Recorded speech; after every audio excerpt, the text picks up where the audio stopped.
അപ്പോൾ എത്ര പെട്ടെന്നാണല്ലേ വെക്കേഷൻ കഴിഞ്ഞത്. ഞാൻ തിരിച്ച് വീട്ടിലേക്കല്ല ഹോസ്റ്റലിലേക്ക് പോവാണ് കേട്ടോ.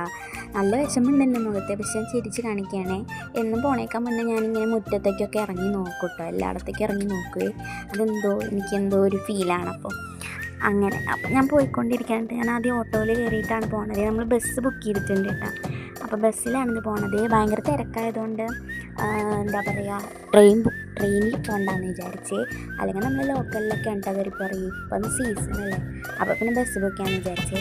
അങ്ങനെ ബസ്സിന് വേണ്ടി കുറേ നേരം കാത്തിരുന്നപ്പോൾ ബസ് വന്നു കേട്ടോ.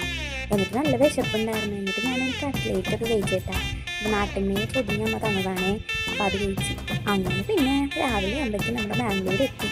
ഇപ്പോഴേക്കും എൻ്റെ കോല ഇതായിട്ടാണ് കിടന്ന് ഉറങ്ങിയിട്ട്. അങ്ങനെ നമ്മൾ ഊബർ ബുക്ക് ചെയ്തിട്ട് പോയിക്കൊണ്ടിരിക്കുകയാണ് കേട്ടോ. പിന്നെ ഒരു കാര്യം പറയാൻ പറഞ്ഞു, നമ്മൾ തൃശ്ശൂരിൽ നിന്നാണ് കേട്ടോ കയറിയത് ബസ്സിൽ. എന്നാൽ എത്ര പെട്ടെന്നാണല്ലേ വെക്കേഷൻ കഴിഞ്ഞത്. എത്ര പെട്ടെന്ന് ഒരു 10 ദിവസം 5 ദിവസമുള്ള മാതിരിയായിരുന്നു. അത്രയും ഫാസ്റ്റായിരുന്നു. അങ്ങനെ നമ്മൾ എത്തിയിട്ടാ ഹോസ്റ്റലിൽ കയറി. നമ്മൾ പേരും സൈനൊക്കെ ഇട്ടുവിട്ടാ, നമ്മളെപ്പോൾ കയറണേന്നൊക്കെ എഴുതി വെക്കണേ. അങ്ങനെ നമ്മൾ എഴുതി വെച്ചിട്ടാ. എന്നിട്ട് പിന്നെ നമ്മൾ റൂമിലെത്തിയപ്പോൾ എന്തോ പോലെ ആരും എത്തിയിട്ടുണ്ടായിരുന്നില്ല. അതുകൊണ്ട് എന്തോ ഒരു ഏകാന്തത. അങ്ങനെ ബാഗൊക്കെ അഴിച്ച് വെച്ച് കഴിഞ്ഞ് കുളിയും നനയൊക്കെ കേട്ടാ.